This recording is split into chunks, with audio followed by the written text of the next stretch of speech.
அம்மாவின் கதைகள். உறுதியும் ஊக்கமும். ஒரு சிறிய பூச்சி ஒரு அழகான மலரில் வசிக்கத் தொடங்கியது. அது எப்போதும் அந்த மலரின் இனிமையான வாசனையை அனுபவித்து, இந்த மலர் என் வீடு என்று மகிழ்ச்சியுடன் இருந்தது. ஒரு நாள் பெரும் மழை நேரத்தில் அந்த பூச்சி அவற்றின் வசிப்பிடமாகும் மலரின் மீது நனைந்தது. அது மிகவும் சோர்ந்து கொண்டு, இது என் வீடு ஆக முடியாது என்று எண்ணியது.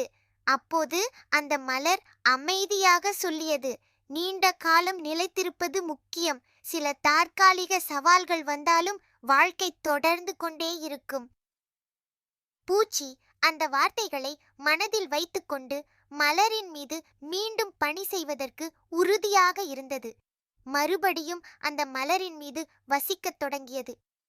அதன் வாழ்வு சமநிலையுடன் சென்று அது எப்போதும் உண்டாக்கும் இன்பங்களை உணர்ந்தது.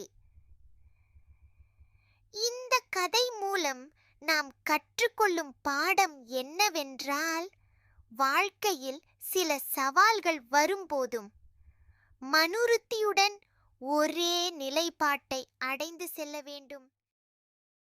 நன்றி குழந்தைகளே. நம்ம சேனலுக்கு லைக் பண்ணுங்க, கமெண்ட் பண்ணுங்க, பெல் பட்டனை அழுத்துங்க, சப்ஸ்கிரைப் பண்ணுங்க.